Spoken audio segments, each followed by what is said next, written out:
அன்புமணி ராமதாஸ் அவர்கள் மன்னிச்சிருங்க, தலைவராக உங்கள் மகனாக நான் என்ன பண்ணணும் சொல்லுங்கள் அப்படின்னு இறங்கி வந்திருக்காரு. இந்த இறங்கி வந்ததன் பின்னணி என்ன நடக்குதுயா? இல்லை, இது இறங்கி வருவதற்கு ஒரே காரணம் எடப்பாடி பழனிசாமி தான். பாமகவினுடைய அரசியலை முழுமைப்படுத்தியவர் எடப்பாடி பழனிசாமி. சௌமியா அன்புமணி உங்களுடைய மகளோட கோயிலுக்கு சென்றிருக்காங்க. அங்கே மாம்பழத்தை வச்சு பூஜை பண்ணியிருக்காங்க. அதாவது கட்சியை கிட்ட கிடைக்கணும், ராமதாஸிடமிருந்து மிளகாயை அரைச்சி மாசாணியம்மன் கோயில் இருக்கிற பொள்ளாச்சி பக்கத்தில், கோயம்புத்தூர் பொள்ளாச்சி பக்கத்தில் அந்த பொம்மை செஞ்சு, யார் எதிரியோ எதிரி மாதிரி ஒரு பொம்மை செஞ்சு அது அதுக்கு பேரில் ராமசாமி கந்தசாமி ஒரு எழுதிய மிளகாய் சாந்த மேலே பூசினா எதிரி மிளகாய் எரிவதை போல எரிஞ்சு போயிடுவோம். இப்போ அதுதான் மிளகாயை அரைச்சி மஞ்சளை அரைச்சி மாம்பழத்தை வச்சு அம்மன்ட்ட வேண்டுறாங்க. கட்சி நம்மகிட்ட கிடைக்கணும்னு. இவர் 100 நாள் நடைபயணம் போயிட்டாரு மார்வாடி. இந்த ஒரு மார்வாடி பணம் மார்வாடி என்ன நோக்கம் இருக்கும்? பல சூழ்ச்சியாளர்கள் இருக்காங்க. அவங்க இன்னும் துரோகியாலாம் மாறலை, ஆனால் சூழ்ச்சியாளர்கள் தான். அவங்க தான் இந்த நிலைமைக்கு காரணம் அப்படின்னு சொல்றாரு. யாரை சொல்றாரு சூழ்ச்சியாளர்னு? திமுகவை சொல்றாரு, சுசீலாவை சொல்றாரு, ஜிகே மணி சொல்றாரு, 3 பேரையும் சொல்றாரு. ராமதாஸ்ட இப்போ பல கோடி ரூபா பணம் சுசீலாட்டு இருக்கு. அந்த அம்மா கர்நாடகா சினிமா கம்பெனிக்கு ஃபைனான்ஸ் பண்ணுது. பன்னீருடைய நிலைமையை பார்த்துமா. அடுத்து என்ன நடக்கும்? இல்லை, அடுத்து குடும்பமே சேர்ந்து ராமதாஸை தனிமைப்படுத்துவார்கள். அடுத்த கட்டம் தான் நடக்கும். இந்த அப்பா மகன உறவை விட வேற யாராவது உறவு இருக்கா? இல்லை. அந்த அம்மா இருக்காங்க, சரஸ்வதி அம்மா. அந்த அம்மா மகனுக்கு தான் சப்போர்ட் பண்ணுவாங்க. ஏன்? அப்பா இன்னொரு சின்னம்மா வச்சிருக்காரு, சுசீலாவை. அறம்நாடு நேயர்களுக்கு அன்பு வணக்கம். இன்று நம்மோடு இணைந்திருப்பவர் மூத்த பத்திரிகையாளர் தமிழா பாண்டியன் அவர்கள். ஐயா வணக்கம். வணக்கம். மாம்பழத்துக்கு என்னாச்சு அப்படின்னா, வெயில் சீசனு முடியுது, மாம்பழ சீசன், மாம்பழம் ஆரம்பிச்சிருன்னா ஒரு கடந்த 3 மாதமாகவே மாம்பழ சின்ன கட்சியோட பிரச்சனை, அதாவது பாமக கட்சியில் பிரச்சனை. மாங்காய் கூறு போடப்பட்டது அப்படின்னு பலரும் விமர்சனம் செய்கிற அளவிற்கு கட்சி அந்த அளவுக்கு எடுத்துகிட்டு போயாச்சு. இப்போ ஐயா ராமதாஸ் நானே தலைவர் அப்படின்ட்டார். நான் தான் நிரந்தர தலைவர், இதுக்கப்புறம் தலைவரே இல்லை, என் மகனை அவசரப்பட்டு அமைச்சராக்கிட்டேன், அவசரப்பட்டு எல்லாத்தையும் கொடுத்துட்டேன் அப்படின்னு அடிச்சுக்கிறாரு. அது மட்டும் இல்லாமல் என் நெஞ்சிலையும் முதுகுலையும் மாறி குத்துறாங்க அப்படின்னு அடுத்தடுத்தா பல குற்றச்சாட்டுகளை வைக்கிறார். கட்சி 2ஆக போகிறதா, போகிவிட்டதா இப்படிங்கிற நிலைமையில் திடீர்னு அன்புமணி ராமதாஸ் அவர்கள் மன்னிச்சிருங்க, தலைவராக உங்கள் மகனாக நான் என்ன பண்ணணும் சொல்லுங்கள் அப்படின்னு இறங்கி வந்திருக்காரு. இந்த இறங்கி வந்ததன் பின்னணி என்ன நடக்குது ஐயா? இல்லை, இது இறங்கி வருவதற்கு ஒரே காரணம் எடப்பாடி பழனிசாமி தான். பாமகவினுடைய அரசியலை முழுமைப்படுத்தியவர் எடப்பாடி பழனிசாமி. ஏன்னா பாமக திமுகவோடு கூட்டணி வைப்பதற்கு வாய்ப்பே இல்லை.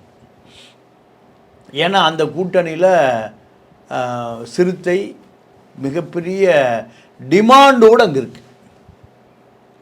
சிறுத்தை அங்கே இருந்தால்தான் முஸ்லீம் வாக்கு விழுகும். தலித்து வாக்கு, அதாவது தலித்தில்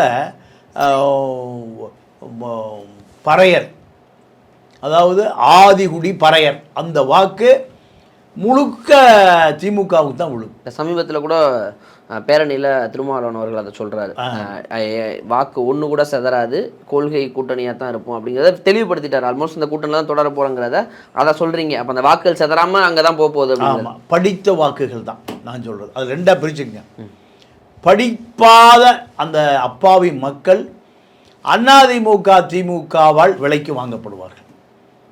நான் சொல்கிறது, நீங்கள் எப்போவுமே நான் தலித்து வாக்கு, தலித் இன்டலெக்சுவல் வாக்கு யாருக்கு விழுகும்? திருமாவுக்கு விழுகும். ஆனால் நீங்கள் தமிழ்நாட்டு திமுக அதிமுக 2 காசு கொடுத்து வாங்குகிற அரசியல் எங்கே இருக்குது? சேரிகளில் தான் இருக்குது. நீங்கள் பணம் கொடுத்தா அந்த மக்கள் அரசியலே தெரியும். அந்த மக்களுக்கு அரசியல் மையப்படுத்தாதனுடைய விளைவு. அந்த மக்கள் எங்கே போயிடுறான்? அதிமுக திமுகவுக்கு போயிடுறான். எதுக்கு ஓட்டு போடணுன்னே தெரியாமல், ஏன் ஓட்டு போடணும்னு தெரியாமல் கொடுக்குற 1000-2000 ரூபா நோட்டுக்காக அந்த வாக்கு போயிடுது. அந்த காரணத்தை வைத்து திமுக சிறுத்தையை இழக்காது. அப்போ பாமக உள்ளே போவதற்கு வாய்ப்பே இல்லை. பாமகவுக்கு இருக்கிற ஒரே வாய்ப்பு என்டிஏ கூட்டணி தான். மேலே பிஜேபி, கீழே அதிமுக. ஏதாவது பதவிக்கு வரணும்னா அதிமுக. சிறைக்கு போகாமல் இருக்கணும், அன்புமணி கழிவிங்காமல் திகால் இருக்கணும்னா பாஜக தான் காப்பாற்றணும். சீட்டுக்கு அதிமுக, நோட்டுக்கு பாஜக. இப்போ இந்த 2 விஷயம் இப்போ 2 ஒன்றாகி போச்சு. ஒன்றான பிறகு டெல்லியில் முடிவு செய்வதில்லை. அதிமுக பாஜக கூட்டணியை யார் முடிவு செய்கிறார்? எடப்பாடி தான். அப்போ எடப்பாடி என்ன சொல்லிட்டாருன்னா, நீங்கள் இப்போ எடப்பாடியோடு பேசுவதற்கு அன்புமணி முயற்சி பண்ணுறார். யார் மூலம்? கேபி முனுசாமி மூலம். அவர் அது வன்னியர். அப்போ எடப்பாடி சொல்லிட்டார், ராமதாஸை கூட்டிகிட்டு வாங்க. ராமதாஸ் நாடாளுமன்ற தேர்தலில் சிபி சண்முகம் மூலம் பெட்டியை இறக்கி வச்ச இடம் சுசீலா வீடு. ராமதாஸ் காலையில் ராத்திரியில் பெட்டி இறக்கி வச்சாச்சு. காலையில் கூட்டணி முடிவு பண்ணு. காலையில் அன்புமணி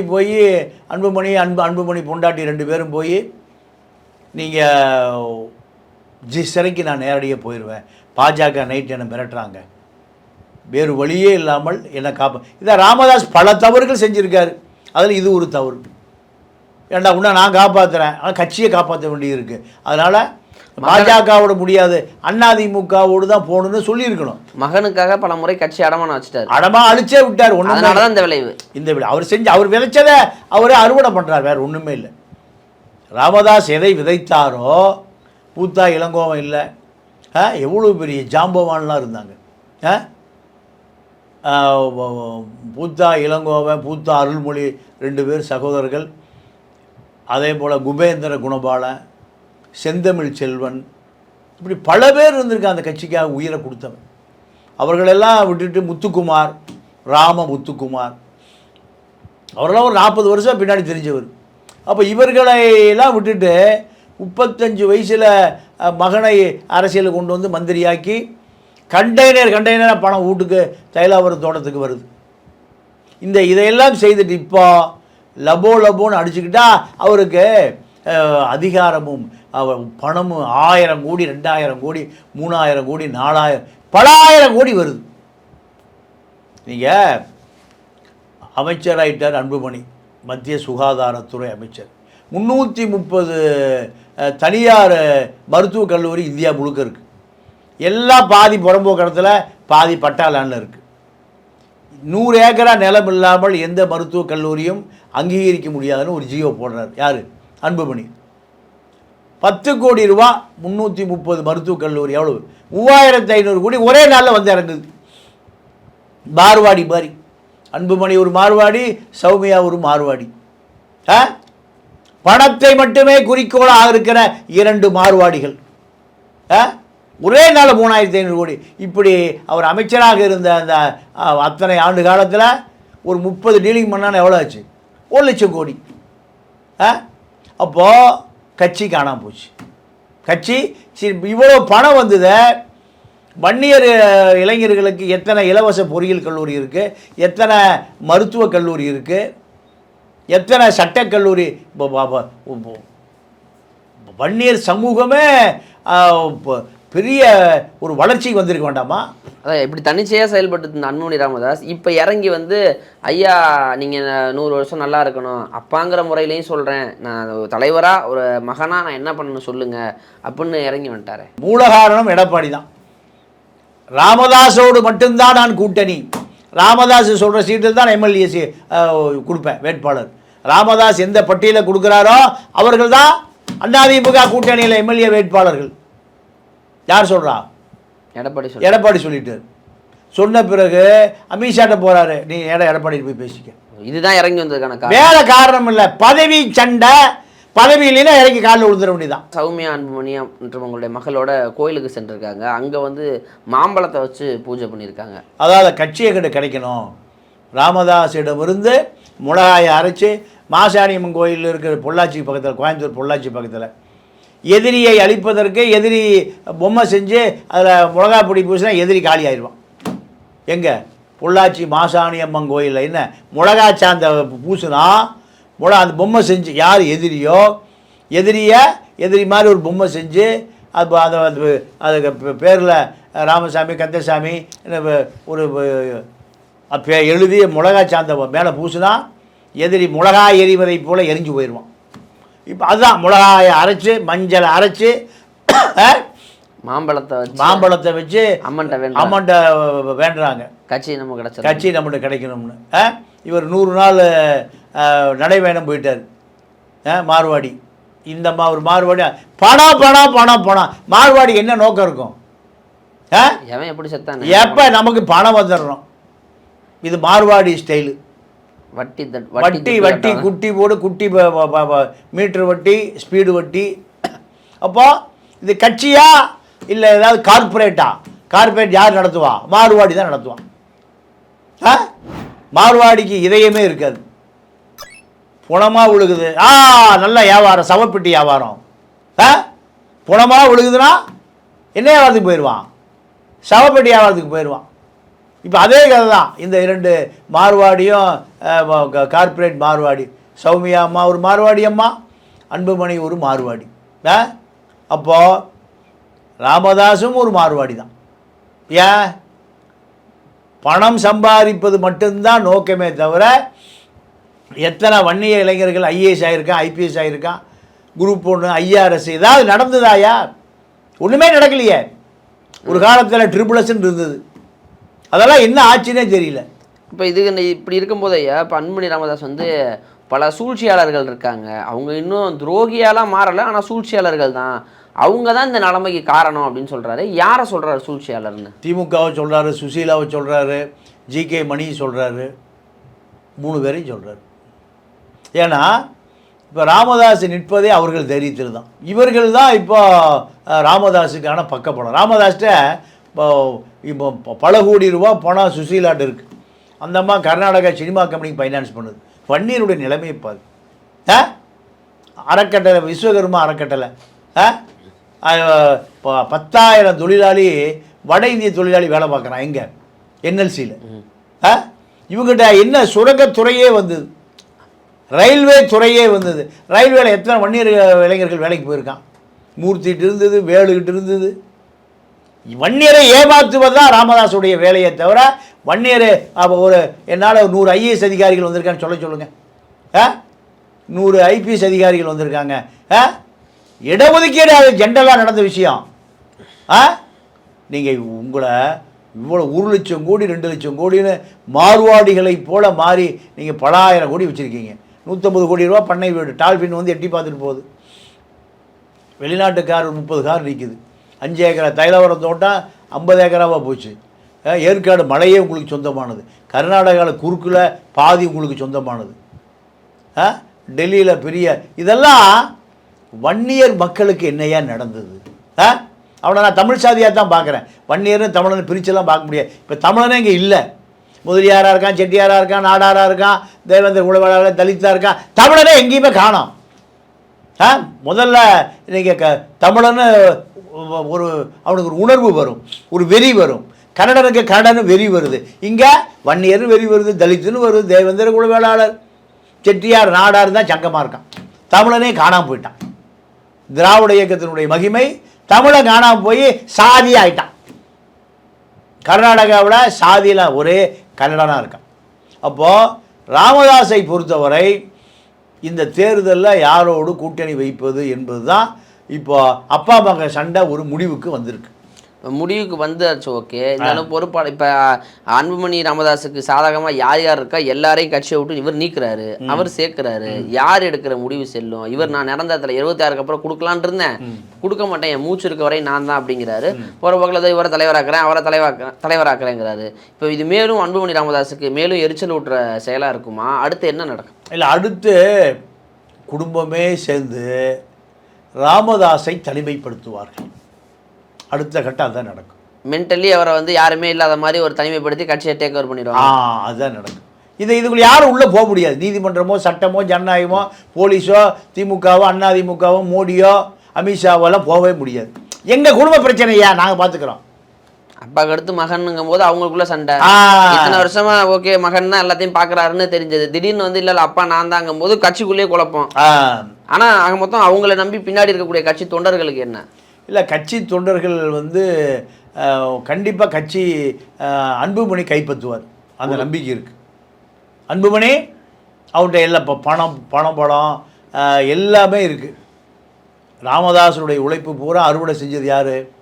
அன்புமணி தான். அப்போது அன்புமணியை தான் அந்த குடும்பம் ப்ரொமோட் பண்ணுது. ஏன்னா 87 வயசு ஆகி போச்சு. இனி அவரால் ஓடி ஆடி உழைக்க முடியாது. 57 வயசு அன்புமணியால் ஓடி ஆடி உழைக்க முடியும். இன்னொரு 30 வருஷம் 20 வருஷம் அரசியல் பண்ண முடியும். அதனால் குடும்பம் முழுக்க உண்டு சேர்ந்து ஐயாவை போய் நீங்கள் ஓய்வெடுங்க, தயவுசெய்து வேண்டாம். இப்படி ஒரு நிலையை இன்னொரு 1 மாதம் 2 மாதம் 3 மாதத்துக்குள்ள வந்துடும்.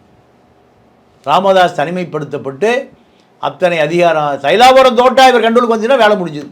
மீண்டும் அன்புமணி ராமதாஸுடைய ஆதரவாளர்கள், அவருக்கு சார்பானவர்கள் மீண்டும் அதே பொறுப்பில் அமர்த்தப்படுவார்கள். தேர்தலை சீட்டு வாங்குவாங்க, அவங்க தான் ஜெயிப்பாங்க. கட்சி ஒட்டுமொத்தமாக அன்புமணி ராமதாஸுக்கு கட்டுப்பட்டு இருக்கும். ஆமாம், நீங்கள் எடப்பாடி ராமதாஸ் வர சொல்லலாம். ராமதாஸ் எடப்பாடி போகவே இல்லைன்னா, நான் அரசியல் ஓய்வு பெற்றுட்டேன்னா எடப்பாடி யார்கிட்ட பேசணும்? யார் இப்ப இருக்காங்களோ அவங்க அவர் தான் பேசணும். அந்த சூழலை உருவாக்கிடுவாங்க. கண்டிப்பா அன்புமணி உருவாக்கிடுவார். அன்புமணி கார்பரேட் அன்புமணி, மார்வாடி அன்புமணி, மார்வாடி சௌமியா. அன்பை காமிச்சு பண்ணுவாரா? அன்பையும் காமிப்பார், அன்பை மீறி அதட்டலும் காமிப்பார். அப்பா மகன் சண்டை தானே, இது யார் உள்ள போக முடியும்? இந்த அப்பா மகன உறவை விட வேற யாராவது உறவு இருக்கா? இல்லை. அந்த அம்மா இருக்காங்க, சரஸ்வதி அம்மா. அந்த அம்மா மகனுக்கு தான் சப்போர்ட் பண்ணுவாங்க. ஏன்? அப்பா இன்னொரு சின்னம்மா வச்சுருக்கார், சுசீலாவை. சுசீலா இல்லாமல் இருந்தால் சரஸ்வதி அம்மா என்ன பண்ணுவாங்க? ஐயாவை சப்போர்ட் பண்ணுவாங்க. ஐயா தான் இன்னொரு அம்மா வச்சுருக்காரு, சுசீலா அம்மா வச்சுருக்காரு. அதனால் அன்புமணியை தான் அந்த குடும்பமே இனிமேல் ஆதரவு தெரிவிக்கும். இப்போ தற்போது அப்படி மனம் இறங்கி வர மாதிரி வந்து கட்சியை கைப்பற்ற ராஜதந்திர நடவடிக்கையில் அதுதான் நடக்கும். அதான் நான் மாறுபாடின்ட்டேன்ல, இறங்கி வந்து கட்சியை கேப்சர் பண்ணிட்டு அதுக்கப்புறம் அவ்வளோதான். அவரை தனிமைப்படுத்திட்டா தைலாபுரம் தோட்டத்தில் இப்போ அங்கே இருக்கிற ராமதாஸுடைய ஆதரவாளர்கள் பூரா அடித்து விரட்டப்பட்டிருக்கிறார்கள். ஒரு ரூபாய் இருக்கக்கூடாது, எல்லாம் ஓடி போயிருங்க தோட்டத்தை விட்டு. என்ன மாரி யாரும் பார்க்கக்கூடாது. இன்னும் ஒரு 2-3 மாதம் ஆன பிறகு இதெல்லாம் அப்படியே ஆற போட்ட பிறகு ராமதாஸ் உட்பட அந்த தைலாபுரம் தோட்டம் அன்புமணியுடைய கட்டுப்பாட்டுக்கு வரும். முதல்ல தைலாபுரம் தோட்டத்தை தன்னுடைய கட்டுப்பாட்டுக்குள்ளே கொண்டு வந்துட்டாவே முழுமையாக கட்சி கட்டுப்பாடு வந்த மாதிரி. இப்போ அது சூட்டோட பண்ணக்கூடாது. எதையுமே நீங்கள் டிப்ளமசி என்னன்னு கேட்டிங்கன்னா மக்கள் மறந்த பிறகு தான் செய்யணும். அதனால் அந்த மறக்கிறதுக்கான வேலை தான் இந்த மன்னிப்பு. அதை தான் அன்புமணி ராமதாஸ். நீங்கள் காளை பிடிப்பதே காளை வாருவதற்கு, காளை பிடிப்பதற்கே நீங்கள் குரில்லா யுத்தத்தில் ஒரு பாலிசி சொல்லுவான், உன்னை பாதுகாத்து கொள்ளுவதே ஒரு போர் முறை. ஆயுதத்தை யார் எப்போ எடுக்க வேண்டும் என்று எதிரி தீர்மானிக்கக்கூடாது, நீ தான் தீர்மானிக்கணும். உன் ஆயுதம் இல்லாத எதிரி சண்டைக்கு வந்துட்டான்னா நீ ஓடி ஒழிச்சுக்க. கொரில்லா யுத்தத்தினுடைய தத்துவமே அதுதான். சேக்குவாரா சொல்கிறார், எதிரி பலவீனமாக இருக்கிற பொழுது தாக்குதலை தொடு, எதிரி பலமாக இருக்கிற பொழுது ஓடி ஒளிந்து கொள், எதிரி வலுவாக மாறுகிற நேரத்தில் சிறு சிறு தாக்குதல் கொடு, எதிரி பலவீனமாக்கு. இப்போ வீரப்பன் துப்பாக்கி குண்டெல்லாம் ஏது போலீஸ்காரன் அடிச்சு எடுத்தது யார்கிட்ட? காவல் நிலையங்களில் தாக்கி எடுத்துக்கிறது. ஒரு போலீஸ் ஸ்டேஷன் போனாலும் ஒரு 3000 ரவுண்ட்ஸ் எடுத்துகிட்டு வந்துடுவார். நீங்கள் புலிகள் இயக்கத்தினுடைய பெரிய பிதா மகன் கேபி இப்போ இராணுவம் இன்னும் உயிரோடு வச்சுருக்கவர். இலங்கை அரசாங்கம் போய் ஆயுதம் செய்கிற நாடுகளில் கப்பலை வாங்கி ஏற்றிட்டு வருவான். இந்த கப்பல் டெண்டரை அவர் எடுப்பார். யார்? கே குமரன் பத்மநாபன் என்ற அந்த புலிகள் இயக்கத்தினுடைய சர்வதேச பொறுப்பாளர். கப்பல் டெண்டரை சீப்பாக அவன் ஒரு $1,00,000 கொடுப்பான். அந்த டெண்டரு சிலோன் கவர்மெண்ட்டு இந்த ஆயுதத்தை ஏற்றி கொண்டு போய் கொழும்பில் இறக்குறதுக்கு. இவர் ஒரு $75,000 யூரோக்கோ பவுண்ட்ஸுக்கோ ஒரு 75 லட்சம் ரூபாய்க்கு டெண்டரை இவர் போடுவார். கவர்மெண்ட் பார்ப்பான், அங்கே இருக்க கொழும்பில் இருக்கிற முட்டா பைய பார்ப்பான், $25,000 கம்மியாக இருக்காயா இவருக்கே இவரு கூடனா இந்த கப்பல் நேரம் முல்லைத்தீவுக்கு போயிடும். எங்கே போயிடும்? சரக்கு ஏற்றிக்கும், ஆனால் ஏற்றிட்டு இறங்குற இடம் முல்லைத்தீவாக இருக்கும், கொழும்பாக இருக்காது. கொழும்பு வரைக்கும் வரும். நம்ம கப்பல் வந்துருச்சு இலங்கை இந்துமா கடலை தாண்டி வங்காள விரிகுடாவில் எங்கே போயிடும்? அது உள்ளே இறங்கும். சரி வருதுன்னு அது எங்கே போய் இறங்கிடும்? முல்லைத்தீவுக்கு போயிடும். அப்போ எதிரி யாருக்காக ஆயுதம் வாங்குறான்? நமக்காக ஆயுதம் வாங்குறான். மாவோ சொல்லுவார், பேப்பர் டைகர் தாண்டா எதிரி. எதிரி சேமித்து வைத்திருக்கிற ஆயுத கிடங்கை அவன் பாதுகாக்கிறவனே அவனுடைய ஆயுதம். நம்ம அதை போய் முட்டுக்கிட்டோம்னா நம்முடைய ஆயுதம். அதுதான் இப்போ பாமக அன்புமணியுடைய ஸ்டைல். என்ன, தைலாபுரம் தோட்டத்தை எப்பொழுது நம்ம கட்டுப்பாட்டுக்கு வருதோ ராமதாஸ் சேர்ந்து கட்டுப்பாட்டுக்கு வந்துடுவார். பாமக பேச்சுவார்த்தைக்கு வானா, ஐயா ஓய்வில் இருக்கிறாரு, ஐயா வரமாட்டார், அப்போ அன்புமணி வா. மார்வாடி பாலிசி தான் ஜெயிக்கும். அம்பானி தான் ஜெயிக்கிறார், அதானி தான் ஜெயிக்கிறார். மோடி அதானி பொண்டாட்டிக்கு முன்னாடி பார்த்துருக்கீங்களா? போஸை கூனி குறுகி நிற்பார். யாருக்கு முன்னாடி? அதானி பொண்டாட்டிக்கு முன்னாடி. ஒரு ஏர்போர்ட்டில் படத்தை பார்த்தேன். அப்போ இந்த நாட்டை எது ஆட்சி செய்கிறது? நோட்டுகளும் அதிகாரங்களும் தான் ஆட்சி செய்கிறது. பாவம் ஐயா 100 ஆண்டு காலம் வாழணும், 100 ஆண்டுக்கு மேலேயும் வாழணும். எனக்கு அவர் முன்னாள் தலைவர். சரிங்க, பொறுத்து வந்து பார்ப்போம். ஆக மொத்தம் அது குடும்ப சண்டை தான். அது முடிவுக்கு வருதா, என்ன நடக்குங்கிறத வெறு நாட்களில் தெரிஞ்சிடும். அது நீங்கள் சொன்ன மாதிரி ஆற போட்டு தான் அமர்த்தி அதை சாதுரியமாக கையாளுறதுல அன்புமணி ராமதாஸ் ஈடுபட்டிருக்காரு. இப்போ இந்த கோவிலில் மாம்பழத்தை வச்சு பூஜை பண்ண வீடியோக்கள் அப்பொழுது வைரல் ஆகிட்டு இருக்கு. பொறுத்து வந்து பார்ப்போம். நேரம் கொடுத்ததுக்கு நன்றி, வணக்கம்.